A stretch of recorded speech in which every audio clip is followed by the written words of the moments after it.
gara-gara banyak orang jualan obat aborsi di Kompasiana, jadi mereka pasang default bahwa semua kata aborsi, artikel yang mengandung kata-kata aborsi itu dihilangkan gitu ya. Itu kan persoalan yang kecil, teknis, tetapi menjadi kompleks ketika Halo.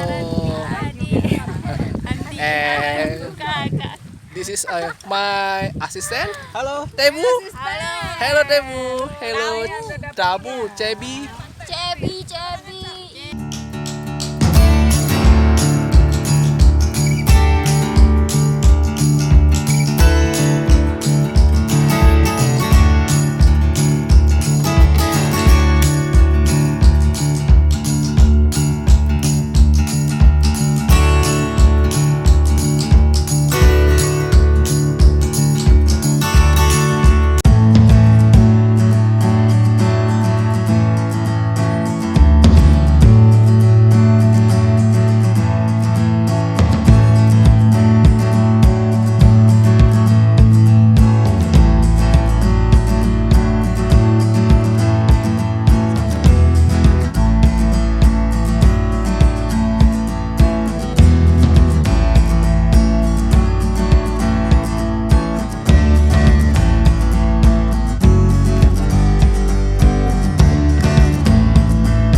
Kita lagi di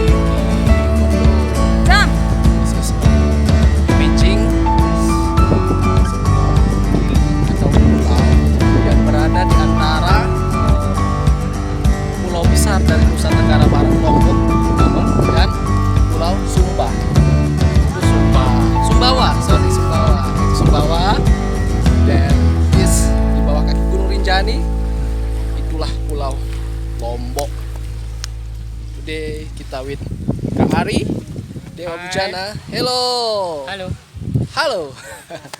Ini Ina Iko. Halo Ina Iko. And this is Auntie Anis. She's writer from Malang. Sorry. Malang. Halo. And this is my assistant. Halo, Tebu. Hello, Tebu. Hello, Tabu, Cebi. Ika, Cekmin. Oke. Cekmin. Dan ini ini Camba. Kan penulis seperti Mbak Adis, Mbak Lea yang udah masuk Kompasiana atau seperti itu. Tapi kalau dari pengalaman saya, penulis itu kan punya cara menuangkan tulisannya sesuai dengan perspektif yang dia miliki. Misal saya dengan konsen saya di isu keadilan gender misalnya, saya punya perspektif menuangkannya di dalam puisi itu.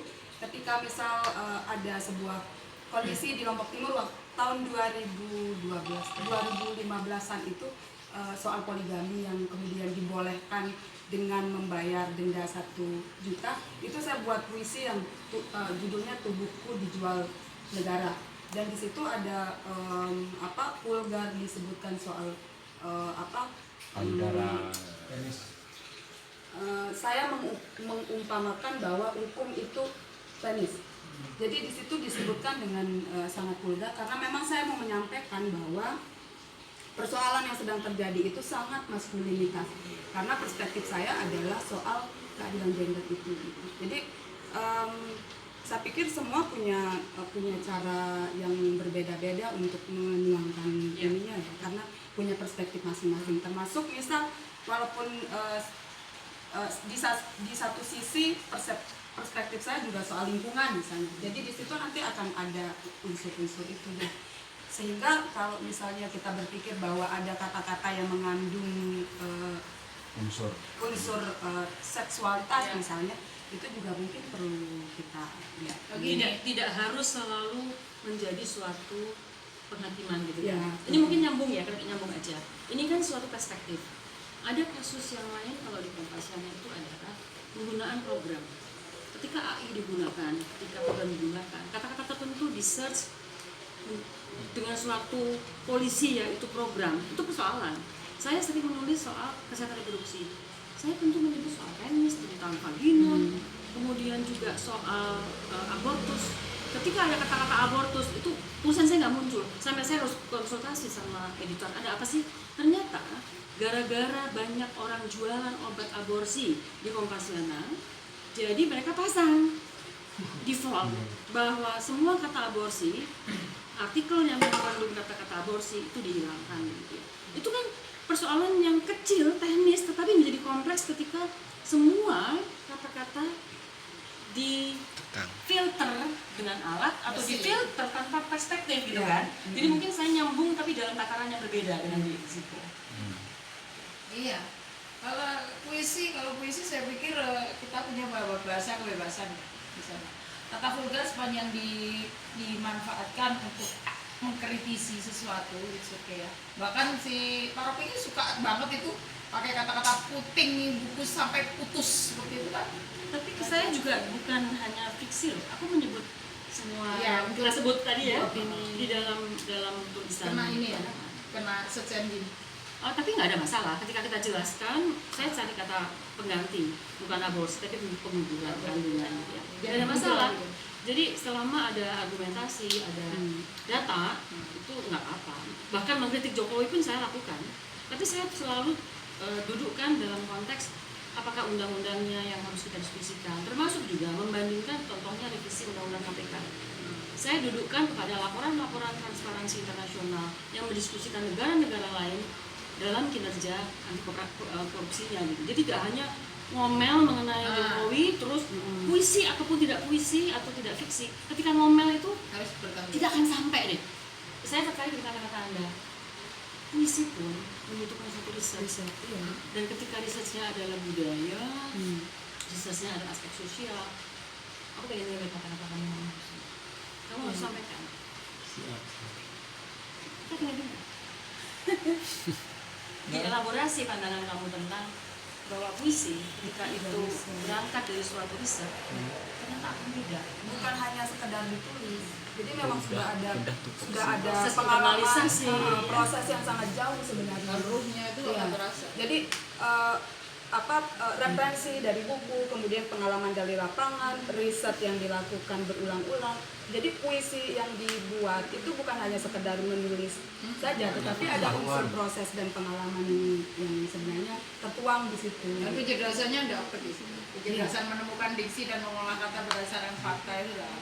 Sehingga tulisan kita bukan seperti walaupun secara emosional mungkin ya, maaf ya, kalau kita ke WC kita kan suka nyiram kan, kadang-kadang kan kita menulis kayak begitu, tapi itu lebih pada emosinya. Tetapi pesan kita tidak, menurut saya ya, jangan sampai kita menyatakan pesan itu seperti kita membuang di WC. Yang penting saya puas gitu. Itu yang menurut saya dari sisi pesan itu hilang, etikanya jadi hilang. Tapi bahwa secara emosional saya menuliskan itu seperti saya membuang dan menyiram, itu sah-sah aja. Ada perasaan yang kita munculkan. Udah di situ kan? Iya, Yang jadi suka di toilet. ya soalnya tulisannya suka di toilet, ketemu kan? di toilet. Hanya saja memang kalau saya kan tidak produktif ya menulis, tergantung tergantung bukan mood, Situasi. tetapi ada sesuatu Momen. yang harus saya sampaikan yang memang itu keluar berdasarkan perspektif yang sedang yang memang saya punya. Jadi saya bukan orang yang kemudian banyak sekali mengeluarkan tulisan, tidak, tetapi saya ingin malah menikahkan anaknya dengan putri calon orang yang tiada satupun laki-laki di desa ini yang mencintainya. Sebenarnya anak yang pula yang meminta